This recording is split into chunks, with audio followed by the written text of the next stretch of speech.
अतिथि महोदय से मैं कहना चाहता हूं, जो ये आप कॉपी देख रहे हैं, ये बेरमो में एक परंपरा अनूप बाबू ने शुरू किया है कि जो फूल के रूप में हम पैसा बर्बाद करते हैं, उससे अच्छा है कि हम कॉपी और किताब अपने अतिथियों को दें, ताकि यहाँ के बच्चे उनको पढ़ के और उसका सदुपयोग कर सकें। ये हम लोग नई परंपरा बेरमो में इनके नेतृत्व में आरंभ किए।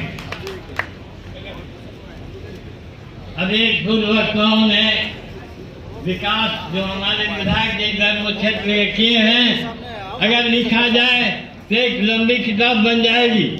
उस विकास का अब हम आप जितने आगे बैठे हुए क्रीम कांग्रेसी बैठे हुए, कांग्रेस के हित के लिए बैठे, इनका विकास का काम मजदूरों, नौजवानों, गांव वासियों तक पहुंचाने का काम आपकी जिम्मेदारी है। आपको सम्मान देने का झारखंड सरकार ने काम किया। आप भी निकले और लोगों को बताएं, समझाएं, क्योंकि अब उन लोगों के पास कहीं भी बोलने का जगह नहीं है। घर से निकलता है तो अनूप बाबू का विकास नजर आता है, झारखंड से निकलता है तो हर जगह नजर। परम आदरणीय सुबोध कांत सहाय जी, जो इस कार्यक्रम के मुख्य अतिथि हैं, प्रणव झा जी, जो राष्ट्रीय सचिव हैं, खड़गे साहब के साथ में रहकर सहयोग करते हैं, झारखंड से की बात को संवाद के माध्यम से समाधान करने का काम करते हैं। बाबू गजेंद्र जी, दो शब्द कहने के लिए खड़ा हुआ हूं कि आज की जो वर्तमान सरकार है, सरकारें तो बहुत बनी, बहुत आई, बहुत गई, लेकिन इस सरकार की जो उपलब्धि है, इस बात को गांठ बांध लेने की आवश्यकता है। जो कार्यकर्ता जुटे हुए हैं, जो समर्पित कांग्रेस के साथी जुटे हुए हैं यहाँ, उनको ये बातों को लेकर जाना है जनता के बीच में, मजदूरों के बीच में, किसानों के बीच में, खट के खाने वाले लोगों के बीच में, और उनको बताना है कि राज्य सरकार की क्या उपलब्धि है। जो सरकार कांग्रेस, झारखंड मुक्ति मोर्चा और आरजेडी के सहयोग से चल रही है, उस सरकार की जो उपलब्धि है, मैं उस पर प्रचार के माध्यम को रखने के लिए आपके बीच में खड़ा हुआ हूं। इसको लेकर प्रचार करिए आप। अभी चर्चा कर रहे थे भाई लोग, मैया सम्मान योजना, बिल्कुल सही बात है। ये सुपर हिट योजना है और हर महिला को 18 साल से जो बड़ी हो गई है, हर महिला को 1000 रुपया मासिक मिल रहा है।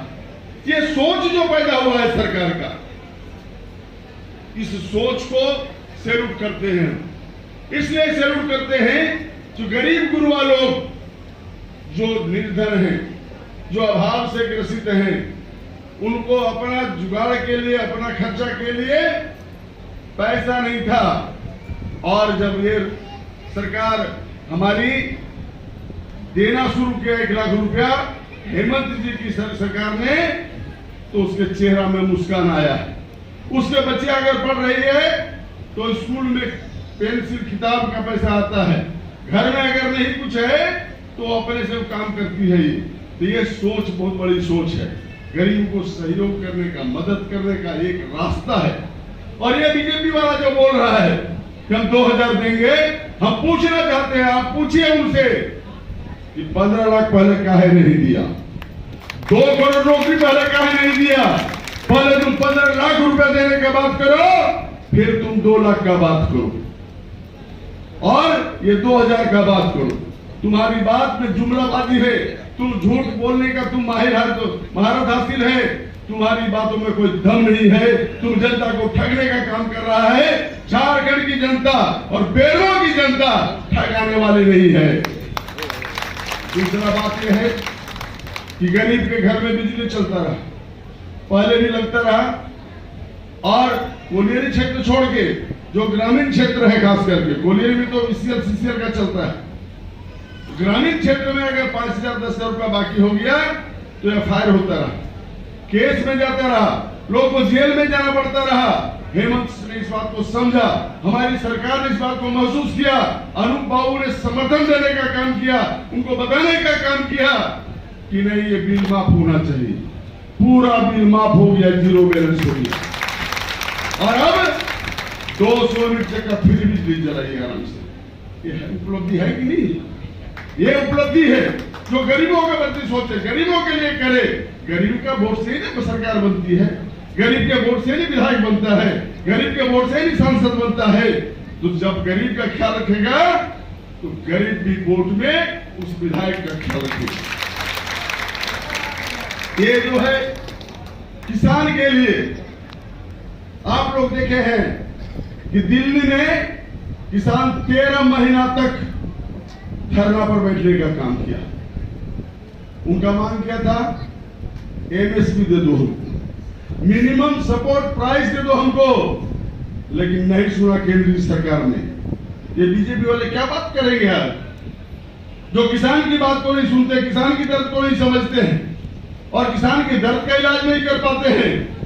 लेकिन बाहर है हेमंत सरकार, हेमंत सोरेन जी हमारे मुख्यमंत्री, इन्होंने समझने का काम किया और इकट्ठे 2 लाख रुपया किसानों का ऋण माफ करने का काम किया। ये उपलब्धि है कि नहीं? ये उपलब्धि है ना? ये मां बहन लोग के चेहरा में मुस्कान है, किसान के चेहरा में मुस्कान है, आम गरीब लोगों के चेहरा में मुस्कान है। और जो पढ़ने जाते हैं बच्चे, बहुत सुनते थे हम लोग कि गरीब आदमी है, पढ़ा नहीं पा रहे हैं, बच्चे को पढ़ा नहीं पा रहे हैं। अब वो लाइब्रेरी सारा सरकार ने ले लिया, सबको स्टाइपेंड मिल रहा है, सबको मिल रहा है, सभी बच्चों को मिल रहा है। और जैसे बच्चा 8वीं में जा रहा है तो 2500 रुपया मिलता है, 9वीं में जाता है तो 2500 रुपया मिलता है, 10वीं में जाता है तो 5000 रुपया मिलता है, और 11वीं में जाता है तो 5000, और 12वीं में जाता है तो 5000। तब तक बच्ची का उम्र 17-18 साल हो जाता है। और 18 साल जैसे टच कर जा रहा है तो इकट्ठा 20,000 रुपया उसके अकाउंट में आता है। ये है ना पढ़ाने का सोच, है ना बच्चों को पढ़ाने का सोच, है ना? सरकार चाहती है ना बच्चे पढ़े, यही बंद नहीं हो रहा है, उसके आगे भी है गुरुजी क्रेडिट कार्ड, जो लूटने का काम कर रहे हैं, देश को खोखला करने का काम कर रहा है। इसलिए हम तो निवेदन करने आपसे आए हैं कि अनूप जी सुबह से लेकर ज्यादा नहीं कहूंगी, बस यही कहूंगी कि 2020 में आपने कुमार जयमंगल जी को विधायक बनाया, पर शायद कई सालों से वो आपके लिए हमेशा तत्पर रहते हैं, चाहे वो कोई भी समय हो। मुझे अभी भी याद है कोरोना का वो समय, जब वो सुबह का 6 बजे या रात का 2 बजे वो समय नहीं देखते थे, पर हमारे बेरमो की जनता के लोगों के लिए हमेशा तत्पर रहते हैं। चाहे वो राशन पहुंचाने का काम हो, चाहे वो लोगों को, जो हमारे बच्चे, हमारे भाई जो बाहर काम करने गए थे, उनको यहाँ बुलवाने का काम हो, हर तरीके से हमारे विधायक जी तत्पर रहते थे उनकी मदद करने के लिए। और मैं एक बार फिर से आपको वो बात याद दिलाना चाहती हूँ कि वो हमारे अभिभावक, हमारे राजेंद्र बाबू थे, जो पहले ऐसे विधायक थे जिन्होंने कोरोना काल में अपना वेतन कोरोना से पीड़ित व्यक्ति के लिए दान में दिया। यही उनकी बातें हमें प्रेरणा देती थी कि हमें किस तरह से, और ये भी मैं आपको याद दिलाना चाहती हूँ कि जिस समय वो अपने वेतन का दान कर रहे थे, उस समय वो खुद भी बेड पे ही थे और काफी बीमार चल रहे थे, लेकिन उसके बावजूद भी उनके दिमाग में यही चल रहा था कि हमारे बेरमो के लोग अभी किस हालत में होंगे।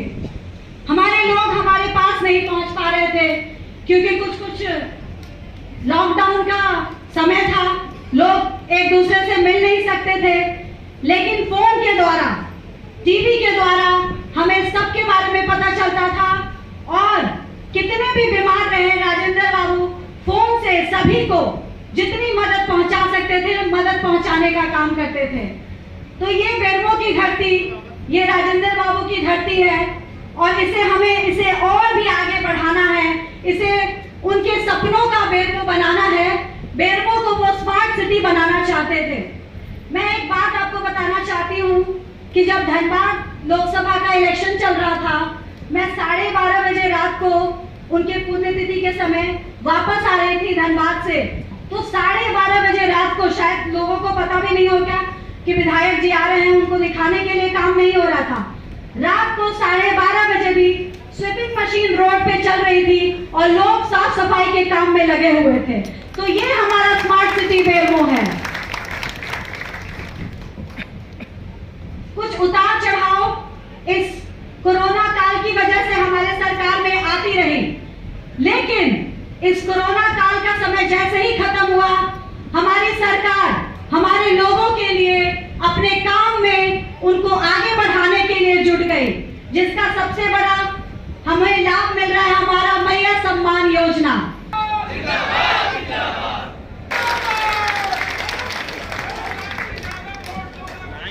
बिल्कुल बिल्कुल। और अपनी माताओं बहनों को मैं ये बता देना चाहती हूँ कि मेरे पिछले भाषण में हमारी 90,000 महिलाओं को मैया सम्मान योजना हमारे बेरमो क्षेत्र में मिला था, पर इस बार ये बढ़कर 94,000 हो चुका है। ये हमारे लिए सबसे बड़ी उपलब्धि है कि हमारी माताएं बहनें, जो कि जानती हैं, ये बच्चों से शुरू होकर और बुजुर्गों तक हमारी सारी माताएं बहनों को इस सरकार के थ्रू लाभ मिल रहा है। तो मैं यही चाहती हूँ कि हमें, जैसे कि मैंने आपको बताया कि हमारे आवास में हजारों की तादाद में महिलाएं आई थी, मैंने उनसे यही कहा कि आज ये आपका धन्यवाद अधूरा है। ये धन्यवाद उसी दिन पूरा होगा जब हम यहाँ से कांग्रेस पार्टी को जिताकर और महागठबंधन को एक सीट देंगे, तभी ये धन्यवाद पूरा होगा। तो मुझे पूरी उम्मीद है कि हमारे भाई इस अभियान में लग जाएंगे, क्योंकि हमारे आदरणीय सुबोध कांसाय जी यही बताने आए हैं कि हमें शुरुआत कर देनी है। और जिस तरह से एक एक घर में जाके अपनी योजनाओं को, मैं अपने भाइयों से निवेदन करूंगी कि आप एक एक घर में जाके हमारी योजनाओं को बताएं और उसके लाभ के बारे में अगर किसी को नहीं मिल रहा है तो उन्हें दिलवाने का भी काम करें, क्योंकि यहाँ मौजूद मैं देख रही हूँ हर एक इंसान सच्चा कांग्रेसी सिपाही है। चलिए, मैं ज्यादा समय नहीं दूंगी, सभी को बहुत बहुत धन्यवाद कहूंगी। सभी को मेरा बहुत बहुत धन्यवाद, सभी को जोहार।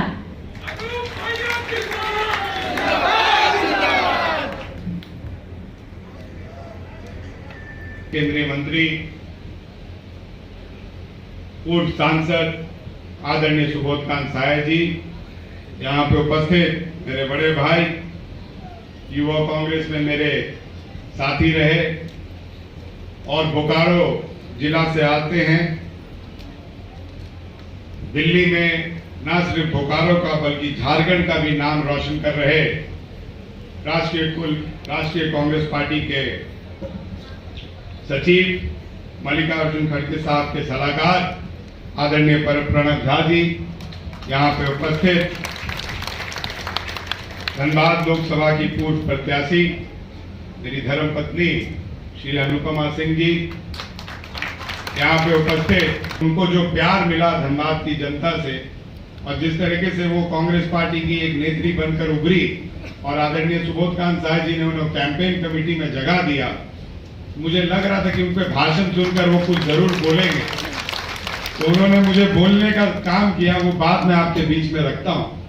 उन्होंने बोला कि भैया मैया सम्मान योजना का सम्मान तो बेरमो की जनता को मिल रहा है, लेकिन अनूप जी आप भी अगला विधानसभा चुनाव में, इसके बाद ये वाला नहीं, बोले अगला विधानसभा में आप भी कोई दूसरा कॉन्स्टिट्यूएंसी देखने लगी, क्योंकि महिलाओं को 35% रिजर्वेशन मिलने जा रहा है, गलती से बेरमो ना मिल जाए। मैं भी 2 मिनट में सोचने में पड़ गया कि काश, मतलब खैर महिलाओं का सम्मान घर से होता है। अगर ऐसा हुआ तो मैं हंसते खेलते ही महिला के सम्मान के लिए अपना सीट नौछावर कर दूंगा, कोई दिक्कत नहीं। हम सभी लोग यहाँ पे उपस्थित हैं। अपने विधानसभा के कार्य को मैं क्या गिनाऊं, अपने मुंह मियां मिट्ठू करने की बात हो जाएगी। मैं दिन रात सुबह शाम अपनी जनता के लिए लगा रहता हूं। किया और 25,000 की मार्जिन से वो विधायक बने। मैं बूथ कमेटी के लिए तत्पर रहकर मैंने ये निर्णय लिया अपने पिता के 2015 का चुनाव हारने के बाद कि मैं प्रत्येक बूथ स्वयं जाकर बूथ कमेटी बनाऊंगा, जिसकी शुरुआत मैंने 2017 में की और एक एक बूथ पर मैंने जाने का काम किया। हर एक बूथ पर जाकर बूथ कमेटी बनाने का काम किया, वहां की समस्याओं को समझने का काम किया और शायद वही बूथ कमेटी का दौरा था जो आज मैं विधायक बनकर 1250 करोड़ रुपया बेरमो की धरती पर चारों प्रखंड में ला पाया। जब मैं चुनाव लड़ रहा था तो मैंने बहुत जगह बोला कि अगर मैं ये काम नहीं कराऊंगा तो अगले बार चुनाव नहीं लड़ूंगा, अगर मैं वो काम नहीं कराऊंगा तो अगले बार चुनाव नहीं लड़ूंगा, अगर मैं इस पुल को नहीं बनाऊंगा तो अगले बार चुनाव नहीं लड़ूंगा। आज मुझे गर्व होता है कि कोई भी ऐसा वक्तव्य जो मैंने दिया था वो वक्तव्य अधूरा नहीं रहा। मैं जहां पे बोला कि अगर मैं ये काम नहीं कराऊंगा तो मैं अगला चुनाव नहीं लड़ूंगा, उस काम को धरातल पर उतारने का काम मैंने किया। चाहे आप जरीडी प्रखंड में सुंदरो पुल का बात कर लें, मैंने उसका निर्माण कराया। चाहे आप तातरी में जटिल समस्या से तातरी के लोग झूल रहे थे, पूरा रोड विस्थापित की मार झेल रहा था, मैंने तातरी का ऐसा एक रोड नहीं छोड़ा जो मैंने अपने कार्यकाल में नहीं बनाया। चाहे आप पिचरी की बात कर लें, तेनू घाट से जोड़ता हुआ हमारा पिचरी आते हुए तुपकाडी जाते हुए जो हमारा कैनाल रोड था, मैंने बोला था कि अगर मैंने इसको नहीं बनवाया तो मैं अगला चुनाव नहीं लड़ूंगा। आज मुझे गर्व है कि हेमंत सोरेन जी ने 90 करोड़ की लागत से उस योजना का शिलान्यास किया और 2 दिन के बाद मैं उसका भूमि पूजन करने जा रहा हूं। चाहे आप जरीडी बाजार की बात करें, मैंने बोला था कि बरसों से लंबी डीआरडी पुल जो चलकरी और जरीडी को जोड़ता है, अगर मैंने इसको नहीं बनाया तो मैं अगला चुनाव नहीं लड़ूंगा। आज मुझे गर्व है कि 22 करोड़ की लागत से मैंने उसका भी भूमि पूजन जाकर किया और वो कार्य चालू है। अगर आप आदिवासी बहुल क्षेत्र की बात करें, पिटवार प्रखंड में पंचायत चापी पंचायत में अंबाटोला से कैप्टी पावर प्लांट को जोड़ने वाला पुल जो बरसों से ग्रामीणों का डिमांड था, मैंने उसको भी 14 करोड़ की लागत से शिलान्यास करने का काम किया, भूमि पूजन का करने का काम किया। अगर आप खेतको की बात करें, खेतको के लोग ना जाने कितने वर्षों से हमें कितना ज्यादा प्यार और वोट देकर हमें जिताने का काम करते थे। 4,500 मत खेतको से आता है आपको, लेकिन खेतको में रोड की स्थिति में जाके देखा तो वहां पे कहीं पे रोड ही नहीं था। मैंने उस खेतको को भी ऐसा कोई रोड नहीं छोड़ा, ऐसा कोई गली नहीं छोड़ा, ऐसा कोई पानी टंकी का योजना नहीं छोड़ा जो मैंने खेतको में उतारने का काम नहीं किया। जब मैं 5 नंबर धौला को देखता था, आदरणीय सुबोध कांत साहब, मैं आपको बताना चाहता हूं कि 5 नंबर वो जगह है जहां से मेरे पिता ने अपने नौकरी का शुरुआत किया था। वो कोल इंडिया में साइटिंग मैनेजर बनकर आए थे और 5 नंबर की धौला के लोगों ने ही उनको नेता बनाया, उनको अपार प्रेम दिया, जिससे राजेंद्र बाबू के नाम से जाने गए। जब मैं 5 नंबर धौला के लोगों को देखता था तो मुझे लगता था कि मैं इनके लिए क्या करूं। मेरे पास कुछ फंड नहीं है सरकारी कि मैं वहां पे खर्चा कर सकूं। आपको बताते हुए मुझे हर्ष होगा कि 5 नंबर धौला में मैंने अपना स्वयं अपने घर का पैसा लगा के 50 लाख की लागत से मैंने वहां पे स्टेडियम बनाया और उसमें एक भी पैसा सरकार का नहीं लगा। मैंने 5 नंबर के लोगों को देने का काम किया। नगर परिषद के माध्यम से हम लोग ने ना जाने 350 करोड़ की योजना से हम लोग ने अपने कार्यकाल में नगर परिषद का काम किया। आज पानी की समस्या की बात करें, हम लोग ने 48 करोड़ रुपया दुग्धा का फेज 1 का प्लांट में दिया, पानी की योजना में, जल योजना में 35 करोड़ रुपया फेज 2 के प्लांट में दिया, 56 करोड़ रुपया नगर परिषद में दिया, 72 करोड़ रुपया हम लोग ने पेट्रोवार में दिया और 85 करोड़ रुपया हम लोग ने जरीडी प्रखंड में दिया ताकि नल जल योजना का काम शुरू हो। 250 करोड़ की लागत से फुसरो नगर परिषद में पूरे झारखंड में 4 एसटीपीटी प्लांट बन रहा है। उसमें से एक एसटीपीटी प्लांट हम लोग ने बेरमो में लाने का काम किया और ये पूरे झारखंड में पहला नगर परिषद है जहां पे एसटीपीटी प्लांट आया है और 250 करोड़ की लागत से उसका वेस्ट मैनेजमेंट प्लांट बन रहा है। मैं अपनी योजनाओं को आगे क्या गिनाऊं। ये जो भीड़, ये जो अपार प्रेम आप देख रहे हैं, एक दिन के नोटिस पर परसों आपने आह्वान किया कि आप बेरमो आइएगा और आज ये भीड़ आपके सामने है। हमारे जो भी कार्यकर्ता हैं, हमारे जो पदाधिकारी हैं, वो आपके यहाँ चारों प्रखंड से नहीं, मेरे को लगता है पदाधिकारी चारों प्रखंड से आए, लेकिन हमारी नगर परिषद के ही लोग यहाँ पे ज्यादातर बैठे हुए हैं। मैं आप सभी लोगों का धन्यवाद करता हूँ आप लोग के प्रेम और स्नेह के लिए। ना जाने कितने योजनाओं को हम लोग ने धरातल पर उतारने का काम किया। अस्पताल जो बनकर उद्घाटन नहीं किया। जब लोग पत्रकार बंधुगण हमारे बैठ यहाँ पे हैं, विनय गिरी जी, उदय गिरी जी, यही लोग पूछे कि पाटिल जी से कि आपने यहाँ पे उद्घाटन क्यों नहीं कर रहे, तो उनका कहना था कि इस अस्पताल में भूत रहता है, इसलिए हम लोग उद्घाटन नहीं कर रहे। मतलब एक विधायक इस तरीके की बात करे। मैंने प्रण लिया कि मैं उस अस्पताल को चालू कराऊंगा।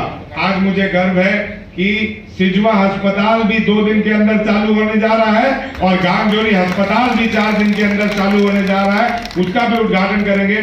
जनेडी अस्पताल का हम लोग ने उद्घाटन किया, बीटीपीएस अस्पताल का उद्घाटन किया और 2 नर्सिंग कॉलेज जो मेरे पिता ने बनाया था, जिसको बंद करके रखा हुआ था, उस नर्सिंग कॉलेज का भी हम लोग ने उद्घाटन किया। और अभी तक दोनों नर्सिंग कॉलेज से मुझे गर्व है कि 15,000 बच्चियां यहां से पढ़कर निकल चुकी हैं, जिसमें से 4,500 बच्चियां अभी 18,000, 17,000, 16,000 की नौकरियां कर रही हैं। मैं इस मंच से धन्यवाद दूंगा हमारे कैंपेन कमेटी के चेयरमैन आदरणीय सुबोध कांत साहे जी को, जिन्होंने 2012 के संकट में हेलीकॉप्टर उतारने का काम किया और जिन्होंने कोल कर्मियों की और कोल इंडिया के परिवार में और कोल के धरती में रहने वाले से नई नई कंपनियों को लाया जा रहा है। कल मैं बैठा हुआ था झरिया में, हमारे नेता आदरणीय सुबोध कांत साहे जी बोल रहे थे कि देखकर बाबू बहुत तकलीफ होता है। मैं बोला क्या हुआ चाचा? बोले इतना तकलीफ होता है, यूनियन की राजनीति हमने भी की, हमने भी ना जाने कितने समझौतों को पूरा करवाया, लेकिन देख के तकलीफ हो तो आया है कि जिस लड़ाई को हम लोग यहाँ मुकाम पर पहुंचाए और मजदूरों को 1 लाख तनख्वाह दिला रहे हैं, आज उस मजदूर की बहाली नहीं निकल रही है, 4th ग्रेड एम्प्लॉय की बहाली नहीं निकल रही है, 940 के माध्यम से आश्रितों को नौकरी नहीं मिल रहा है, मिड केसेस को पेंडिंग रखा जा रहा है, फीमेल वीआरएस को पेंडिंग रखा जा रहा है, और सबसे दुर्भाग्यपूर्ण बात कि जो मजदूर को 1 लाख रुपया मिलना चाहिए था, वो मजदूर 10,000 में आज आउटसोर्सिंग में नौकरी कर रहे हैं। मेरा आपसे कर्मठ प्रार्थना होगा, आप लोग का प्यार मैं जानता हूं कि मेरे परिवार पर, मुझ पर हमेशा बना हुआ है। मैं आगे भी आप लोग का इसी तरह सेवा करते रहूंगा।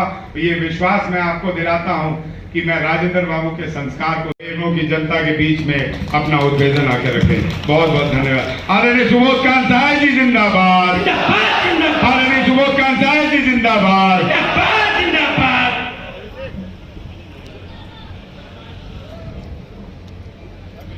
बहुत बहुत धन्यवाद।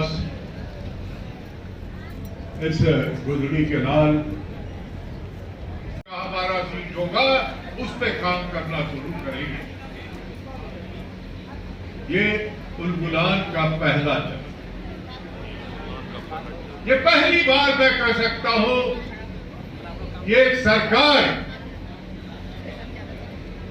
बड़े आत्मविश्वास के साथ इसके विधायक और विजय होने वाले उम्मीदवार क्षेत्र में आत्मविश्वास और बड़े कंफर्टेबल पोजीशन में होकर के चुनाव के मैदान में जा रहे हैं।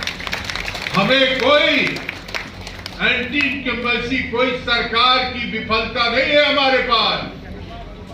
हमारे पास अगर है तो जितना हमारी बहन ने कहा, जितना अनूप जी ने कहा, जितना जनेश्वर महतो जी ने कहा, ये उपलब्धि पहली बार झारखंड बनने के बाद कांग्रेस और हेमंत की सरकार एक झारखंडियों की सरकार बनकर के आई है, जिसमें हमारा मजदूर, किसान, नौजवान और हमारी माताएं बहनें पूरी तरह से भागीदारी। बाबू, ये धरती बाबा बिंदेश्वरी दुबे का, उस धरती को हम जानते हैं, हम लोग के मुख्यमंत्री थे और बड़ा बदमाश विधायक में से मैं था, मैं विपक्ष में था। कहते थे अरे वैसे ही सुबोध बाबू बतिया लीजिएगा ना, क्या बात है, कहना हाउस में खड़ा हो गए। तो इस तरीके के इतना स्नेह वाले, और उसके बाद बाबू राजेंद्र सिंह, कभी राजेंद्र बाबू को हम टेंशन में नहीं देखा कि यार आपको ऐसे ही हम लोग को ध्वस्त कर, वो भी मंत्री थे। ऐसे लोग इस क्षेत्र से सींचने का काम किया। इसलिए अनूप पर आज घमंड हो रहा है कि अनूप ने अपनी बात नहीं कहा, उनके प्रखंड अध्यक्षों ने कहा कि हमारे यहां इतने काम हुए, इतने काम। हम 3 बार विधायक थे बिहार में और 3 बार लोकसभा में मंत्री रहे, लोकसभा 6 बार चुनाव जीते। लेकिन शायद अनूप, हम भी कभी कल्पना में नहीं कर सकते हैं कि 1000 करोड़ से ज्यादा रुपया एक विधानसभा में दाखिल किया है। अरे आपका बेटा अगर विधायक होकर के,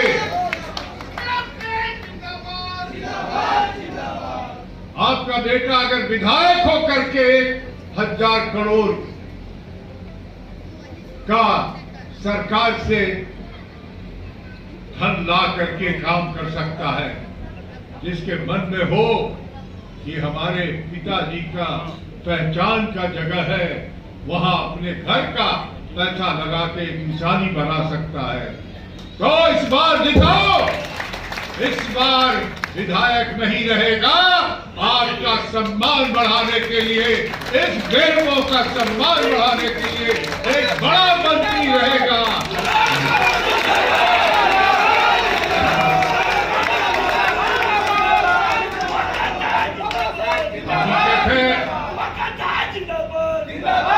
हकीकत है साथियों, पन्नो भाई हमारे यहाँ गवाह हैं।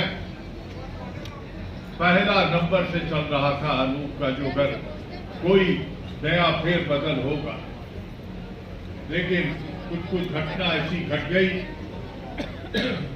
और उन सारे चीजों में सब लोग ये कहते थे कि आप तो ऐसे भी डिप्टी चीफ मिनिस्टर की तरह काम कर ही रहे हो, चाहे कि वो, क्या मैं गलत कह रहा हूं? अभी कोई कह रहा था कि इनका जो है वो कमांडो ही देख के लोग परेशान है, तो आगे क्या करें? मैं इस देश का होम मिनिस्टर रहा हूं और ये तड़ी पार वाला होम मिनिस्टर नहीं, ये जो आज है, इससे बड़ा होम मिनिस्टर रहा हो पूरे देश का। एकदम उस वक्त जब पंजाब, कश्मीर, आसाम, उल्फा, एलटीटी, मंडल कमीशन, रडवानी की रथ यात्रा, और वक्त तो थोड़ा लौंडे छोटे होऊंगा मैं, हमारे साथ भी इतना कमांडो नहीं चलता था। यह एक शख्सियत की बात होती है, पद से नहीं होता है। मौका तो बहुतों को मिलता है, लेकिन शख्सियत अपनी बना। आज मैं आपके पास आकर के मुतमईन हो रहा हूं, इत्मीनान हो रहा हूं, ये सिर्फ जीतेंगे नहीं बल्कि अगले को पूरी तरह से हराएंगे, ये हमारा है। मैं एक चीज खाली कहना चाहता हूं,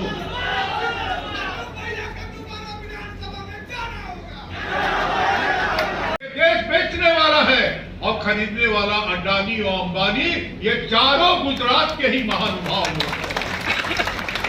है कि नहीं? हमने सोचा था गुजराती और कुछ जानते हो नहीं, मनी मैनेजमेंट जानते हैं, पैसा मैनेजमेंट जानते हैं।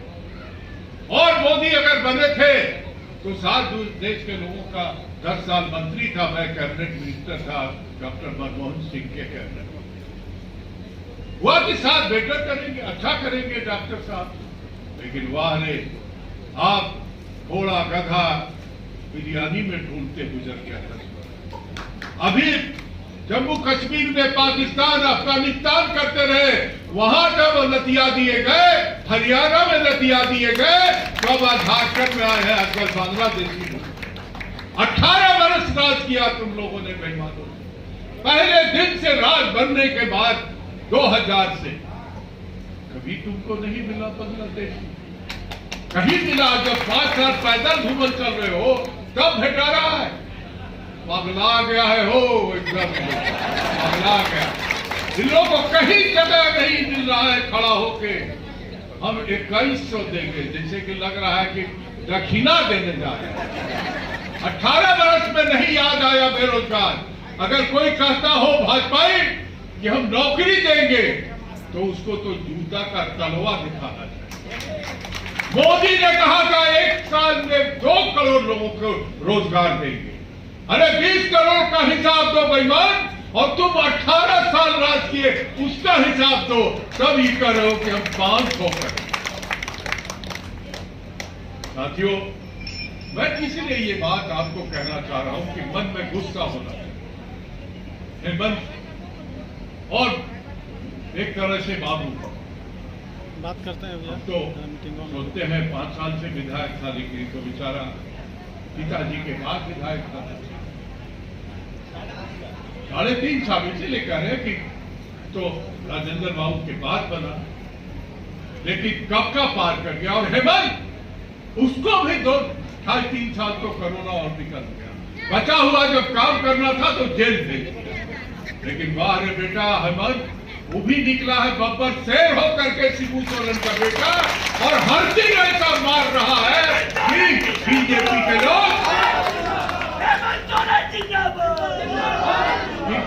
के लोग हर दिन चित होने जा रहे हैं। बड़ा कहर करके उनके खड़ा होते हैं और फिर कोई ऐसा कार्यक्रम घोषित कर देता है। बेरमो के साथियों, बोकारो के नेतागण, हमें बोकारो हम 2 सीट लड़े हैं, बोकारो और बेरमो। इस बार हमें दोनों सीट चाहिए और बोकारो जिला से हम एक सीट बढ़ाएंगे, एक सीट बढ़ाएंगे, क्योंकि ये चारों तरफ से बेईमानों ने घेर के रखा है झारखंड को। झारखंड की जो मसाल है हम इसको बुझने नहीं देंगे, और अगली सरकार इत्मीनान से 50 सीट कम से कम लेके आके बनाएंगे साथियों। इसीलिए हम आपके दरवाजे आए हैं। हर विधानसभा में हम लोग जा रहे हैं, कोई जिला का सभा नहीं, विधानसभा के कार्य। और 15 अक्टूबर से जैसा मैंने कहा कि आपको पंचायत पकड़ना पड़ेगा। पंचायत जाइए, वोटर लिस्ट। जम्मू कश्मीर और हरियाणा दोनों जगहों पर कांग्रेस पार्टी और गठबंधन की सरकार बनने वाली है। जिंदाबाद जिंदाबाद जिंदाबाद जिंदाबाद। और ये जो है ये महज एक संयोग नहीं है, ये राहुल गांधी जी, मल्लिकार्जुन खड़गे जी के वर्षों अथक मेहनत का परिणाम है। और ये बस खुशखबरी की शुरुआत भर है। ये खुशखबरी जो है अब यहाँ से शुरू हुई है, और इसका अंत जो है वो मेरे ख्याल से 2029 आते आते जो है पूरे देश में कांग्रेस पार्टी की सरकार होगी, महागठबंधन की सरकार होगी। अगली खुशखबरी जो आएगी वो महाराष्ट्र से आएगी और उसके बाद झारखंड से आएगी।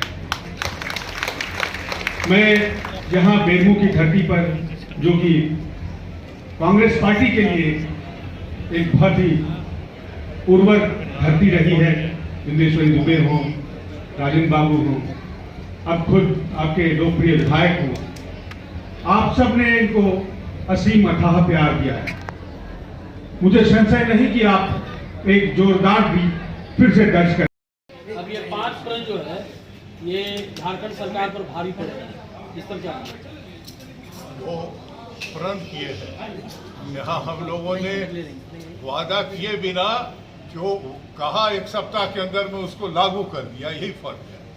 उनका प्रण देखिए, मैं आपको बताऊं, तो हमने कहा कि हमने जब 14 में मोदी बने थे तो लोगों को देश में कोई ऐसा नहीं था कि सरकारें बदलती हैं, लेकिन वो मोदी ने इतना निराश किया लोगों को, इतना निराश। और आप जैसे इन्होंने कहा कि मैं बोला था कि ये काम नहीं करूंगा तो मैं चुनाव में वोट मांगूंगा। मोदी सारा वादा करके थम्पिंग मेजॉरिटी से जीत करके 2014, 2019 और सबको उसने जुमला किया।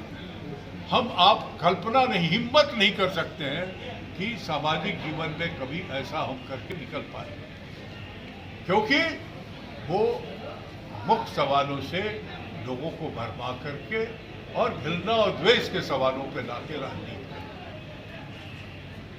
मोदी का अगर वादा याद करें भाजपा तो ये 500 लोगों को नौकरी देंगे या 5 लाख को नौकरी देंगे, ये बोलने का हिम्मत नहीं करते, लेकिन ये काम कर करके भुलाते जाते हैं और आगे कुछ न कुछ नया जुमला लेकर के आते जाते हैं।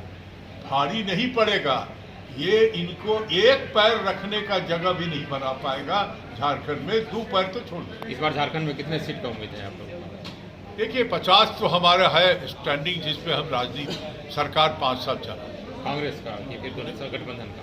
नहीं, हम गठबंधन की बात कर रहे हैं। ये हरियाणा का चुनाव जो हुआ है, की बात कर रहे हैं। हरियाणा का चुनाव, जम्मू कश्मीर का जो चुनाव है, उसका जो परिणाम सब सामने जो देख रहा है, तो उसको आप लोग किस रूप में देख रहे हैं? मैं समझता हूँ उसके लिए ज्यादा अच्छा ये बात है। जी बताएं। अभी गोगो दीदी योजना पर जो हेमंत बिस्वा शर्मा जो बोल रहे हैं कि हम लोग मैया योजना का काट ला रहे हैं, गोगो दीदी योजना, उस पर क्या कहें? ये जो कहता हूँ कि मैया योजना का काट लाता है, उसकी कितनी छोटी सोच है।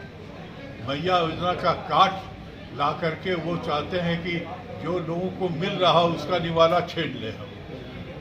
इन्हीं के लोगों ने तो कोर्ट में केस किया है ना कि ये योजना को रोका जाए। इन्हीं के लोग तो आज तक 18 वर्ष में कुछ नहीं कर पाए। ये जितने लोग हैं सब मुख्यमंत्री रह चुके हैं, एक के बाद एक दूसरे का टंगरी घिसते घिसते सब वहाँ बन गए। उड़ीसा में इन्हीं की सरकार है और इन्हीं के सरकार के द्वारा, प्रधानमंत्री के द्वारा हरी झंडी दिखाकर इन्होंने मैया सम्मान योजना का रिप्लिका देते हुए 1000 रुपया वहाँ की महिलाओं को दे रहे थे। इन्हीं की सरकार में उड़ीसा में 1000 रुपया महिलाओं को मिला। इस बार सीटों के तालमेल में कितना रहेगा? कांग्रेस को कितना सीट उम्मीद है? देखिए हम लोग पे ये सवाल पे अभी शुरुआत हुई थी, सीटों के गठबंधन या पर सवाल नहीं हुआ है। हम लोगों ने अभी मुख्यमंत्री को हाल में कहा है कि आप 2 काम कीजिए। एक तो जो इंडिया गठबंधन का यहाँ इस बार चौथा पार्टनर भी एक है, वो है left front. Congress, JMM, RJD और लेफ्ट फ्रंट, ये चारों की बैठक शुरू कराई। वो नेता है, सदन के नेता है, उनको शुरुआत करना चाहिए। और दूसरा कि ज्वाइंट कैंपेन हम लोग शुरू करें, जिससे कि पूजा के बाद ये 2 चीज़ों पे मुख्यमंत्री को संज्ञान लेना है। और मुझे लगता है कि पूजा के बाद जल्दी ही इस पर काम। इस बार सरकार बनती है तो मुख्यमंत्री कौन रहेंगे? मुख्यमंत्री देखिए उसमें कोई कंफ्यूजन नहीं है। हेमंत सोरेन हमारे नेता है और हेमंत सोरेन ही भावी मुख्यमंत्री को मान के हम लोग चल रहे हैं, इसमें कहीं कोई कंफ्यूजन नहीं। गठबंधन में आपसे गुटबाजी भी है क्या? चर्चा चल रही है उससे? अभी गठबंधन तो कहीं कुछ सही नहीं है। इंडिया गठबंधन आप लोग चला रहे हैं, तो उसमें गुटबाजी की बात आ रही है, आप उसको किस रूप में देखते हैं? गठबंधन में कहा कोई परेशानी? कांग्रेस में परेशानी है? कोई परेशानी नहीं है। कांग्रेस में एक सीट के लिए 60 और 68 एप्लीकेशन आ रहा है, तो आप समझ सकते हैं। नहीं, एप्लीकेशन आ रहे हैं तो फिर मान लीजिए कि जिनको एक को मिलेगा, बाद बाकी को नहीं मिलेगा, तो क्या वो नाराज होंगे? तो ऐसे ही मिलता है। असेंबलिया तो 81 ही का है ना, इसको जब डिलिमिटेशन होगा, जब बढ़ेगा तब ना लोग को बढ़ाएंगे, अभी तो एक अकेले रहेगा। अच्छा आप बताइए जरा, वो जम्मू कश्मीर और हरियाणा में जो जम्मू कश्मीर और हरियाणा में जो चुनाव हुए, उसके जो एग्जिट पोल आ रहे हैं, उसको आप लोग किस रूप में देखते हैं? ये जो है, ये भाजपा की उल्टी गिनती है। भाजपा का बोरिया बिस्तर सिमट रहा है। एक के बाद आप देखें कि राज्यों के चुनाव वो हारेंगे, और ये कोई नई बात नहीं है। हमें पहले से ये अपेक्षा थी। लोकसभा में हम लोगों ने देखा 2024 के परिणाम में महज 25 सीटों से हम रह गए, वरना देश में नेतृत्व परिवर्तन हो जाता।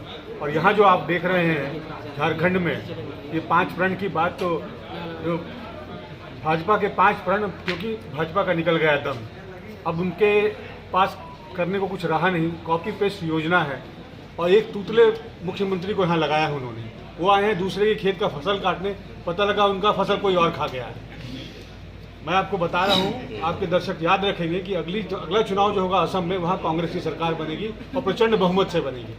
तो ये जो है आप बस इंतज़ार करिए, इसके बाद हम आपको मिठाई खिलाएंगे 8 तारीख को, और उसके बाद फिर दिसंबर में फिर आप झारखंड का मिठाई खाइएगा और महाराष्ट्र का, और फिर दिल्ली की मिठाई खिलाएंगे आपको फरवरी में, और फिर नवंबर में खिलाएंगे बिहार की मिठाई, और फिर उसके बाद केरल और असम की मिठाई। तो मिठाई खाते रहिएगा, और 2029 में जो है केंद्र में फिर कांग्रेस की सरकार बनेगी। भाजपा को एकदम नेस्तानाबूद कर देना है, क्योंकि अब हो गया, उनका समय समाप्त हो गया। प्रधानमंत्री जी खुद हार मान गए हैं, अनाप शनाप बोलते हैं, रोटी बेटी की बात करते हैं, और रोटी बेटी का तो क्या हाल किया हम लोग सब ने देखा, और हरियाणा की बेटी का क्या हाल किया उन्होंने, और रोटी का क्या हाल है हम सब जानते हैं। यहाँ सब कुछ बिकने को बेचने को तैयार है, भैया बोल रहे हैं 2 आदमी बेचने वाला 2 आदमी खरीदने वाला, सब कुछ बेचेंगे, उनको मतलब नहीं है, वो झोला उठा के चलेंगे, और उस पर जो है गडकरी जी टोल टैक्स लगाएंगे, उसमें भी टैक्स देना पड़ेगा उनको।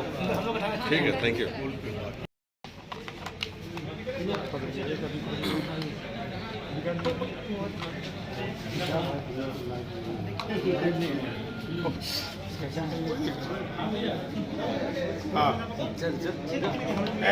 मोबाइल बंद करिए, चलिए। आप कार्यक्रम पर बता दीजिए, क्या कार्यक्रम था, क्या निर्णय लिया गया? देखिए, जनता संवाद कार्यक्रम के तहत हमारे कैंपेन कमेटी के चेयरमैन आदरणीय सुबोध कांत साय जी और प्रणव झा जी और अनुपमा सिंह जी जो सदस्य हैं, मैं भी सदस्य हूँ, हम लोग यहाँ पे आए हैं। साथ ही में हमारे कांग्रेस के वरिष्ठ नेतागण भी आए हैं। और बेरमो क्योंकि शुरू से कांग्रेस का धरती रहा है, पंडित बिंदेश्वरी दुबे जी का धरती रहा है, राजेंद्र बाबू का धरती रहा है, उसके तहत हम लोग ने ये कार्यक्रम किया है आज। और आगामी चुनाव में किस तरीके से हम लोग हमारी सरकार की उपलब्धियों को जनता के बीच में ले जाएं, उसको लेकर हमारे नेता ने अवगत कराने का काम किया है। निश्चित तौर पर आने वाले समय में हम बेरमो सीट भारी मतों से जीतकर महागठबंधन का सरकार बनाएंगे और हेमंत सोरेन और राहुल गांधी जी की झोली में देने का काम।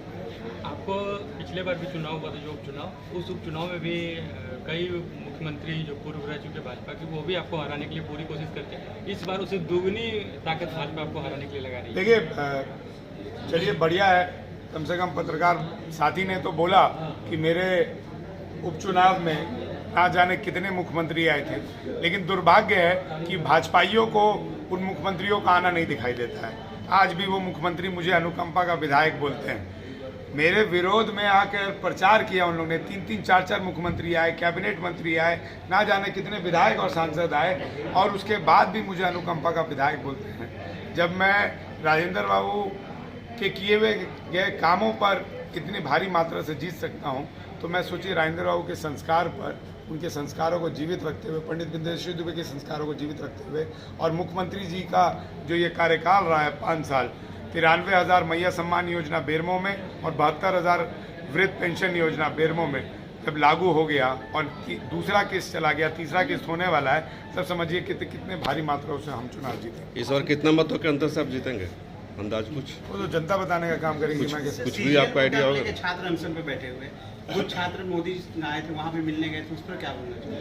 देखिए, ये जो कहीं ना कहीं केंद्र सरकार इस योजनाओं को अनदेखी कर रही है और उसको राज्य सरकार के ऊपर थोपने का काम कर रही है। जब आप सांसद के पास जाते हैं तो वो हेमंत सोरेन जी को बदनाम करते हैं। हमारे गहराई तक जाना होगा कि ये योजना का सही मायने में अनुपालन किसको करना चाहिए।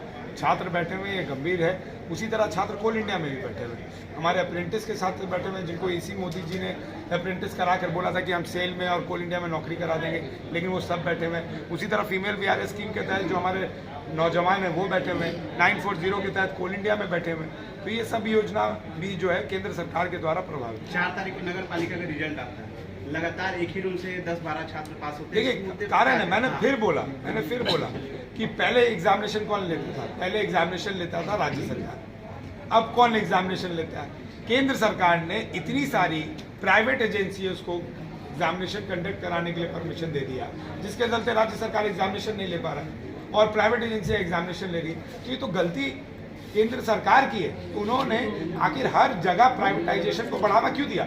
एग्जाम लेने में भी प्राइवेटाइजेशन को बढ़ावा, नेशनलाइजेशन को खत्म करके भी प्राइवेटाइजेशन को बढ़ावा। तो पहले तो हम लोग को जो प्राइवेट एजेंसियां हैं जो एग्जाम ले रही है उसे खत्म करना होगा, और ये केंद्र से ही होगा।